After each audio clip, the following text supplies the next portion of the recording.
Night settles around me like it's been waiting. The alley exhales cold mist over cracked pavement, carrying Blackpoint's after-hours mix bass thumping somewhere distant. Wet tires hissing through puddles. A voice raised in an argument that won't matter by morning. Above, the red skull sign over Heathen's corner flickers once, then sinks back into volcanic black stone, like it was never lit at all. I take a steadying breath. The warmth of the bar is already fading from my skin, replaced by the metallic tang of street magic that always lingers after closing. Boot steps fall in behind me. Loose, deliberate. Kayn never walks the same way twice. Tonight, he's half-alert muscles, refusing to clock out even when he does. I don't turn. I know the difference between his relaxed stride and the one that means he's already cataloging exits. This is the second one. He keeps his usual position, half a step behind, slightly to the left. A habit he's never explained. I stopped asking. Relax, I say, heading toward the street. The world didn't end. We would have noticed. He doesn't answer. His gaze flicks to my chest, not in the fun way, in the what the hell was that way, right where the pressure hit earlier, where something inside me snapped and tried to take the bar with it. I ignore the lingering warmth under my shirt. Ignore the echo of that pulse, like a second heartbeat that won't quiet.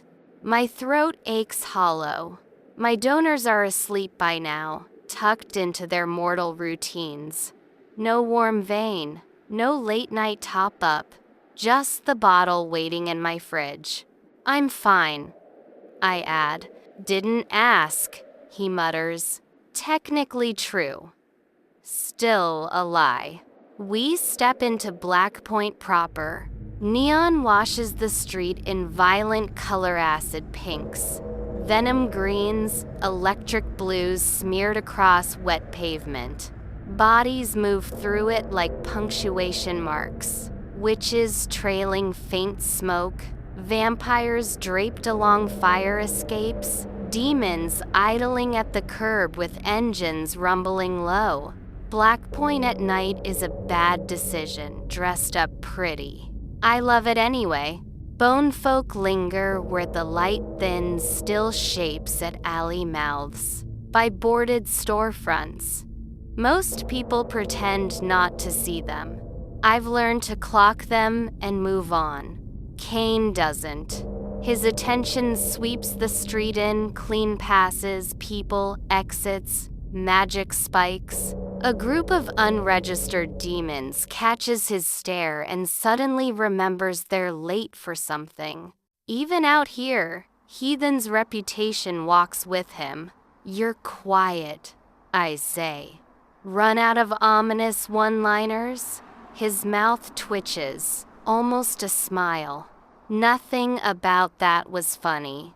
There was a surge, I say lightly. Bars glitch. Magic storms happen. This wasn't a storm.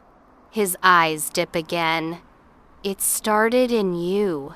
My skin prickles. I stop myself from pressing a hand to my chest. I had an off night, I say. Maybe I need to feed. The words come out sharper than intended. My gums answer with a throb, fangs pressing, eager. He says nothing.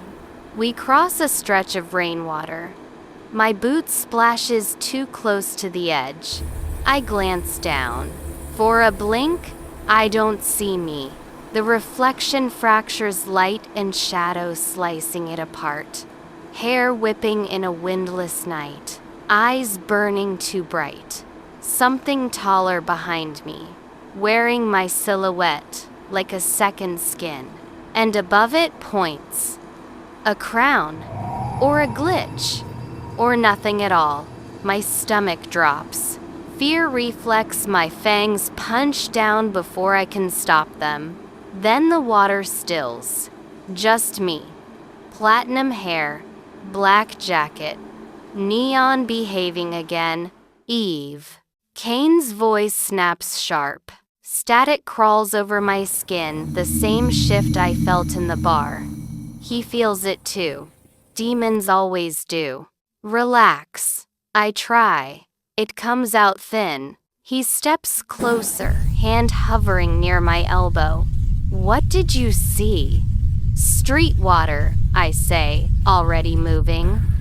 Very aesthetic. He doesn't follow immediately.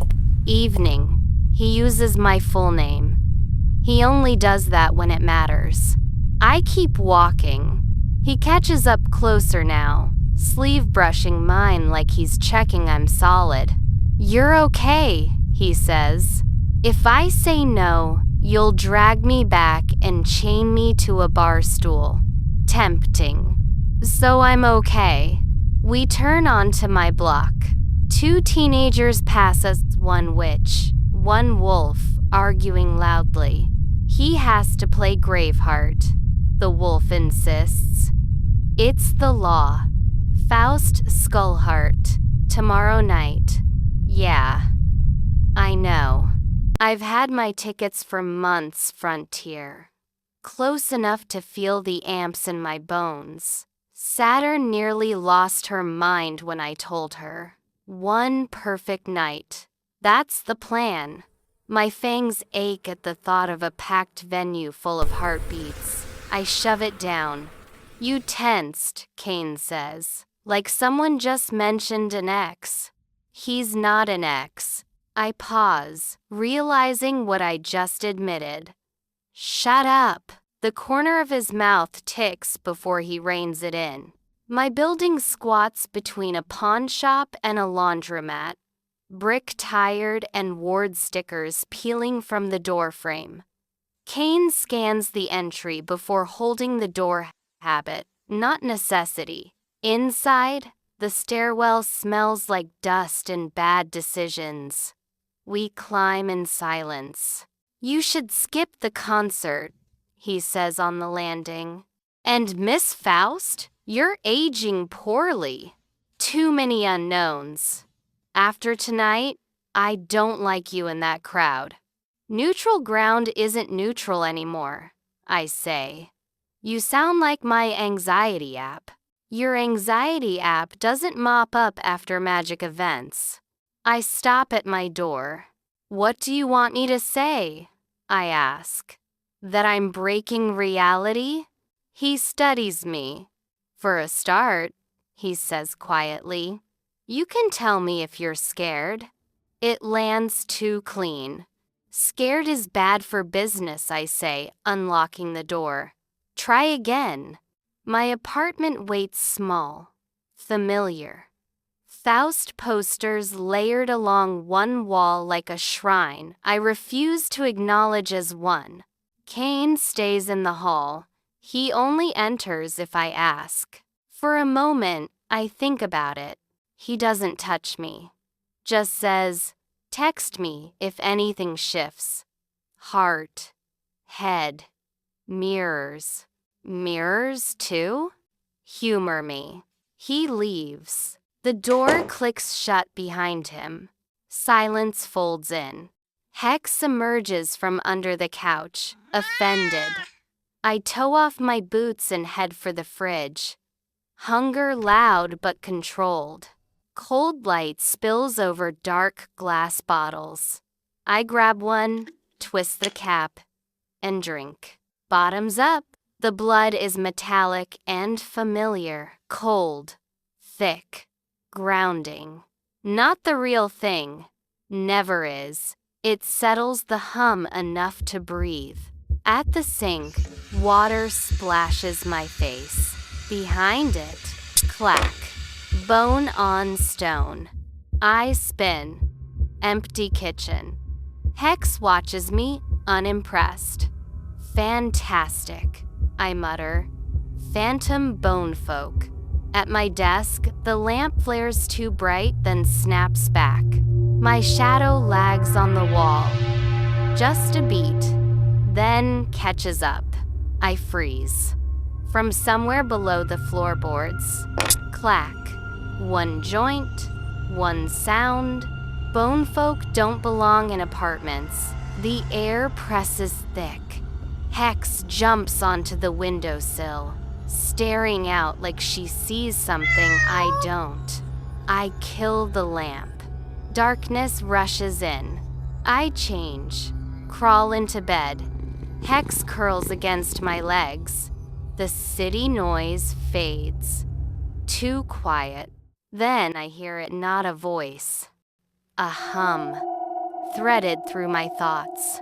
Soft, wrong. Evening. My name brushes the inside of my skull. I bolt upright. The room is unchanged, silent. I press a hand over my sternum. The warmth there fades, like a handprint lifting from glass. Blackpoint has its own way of noticing you. Tonight, it noticed me.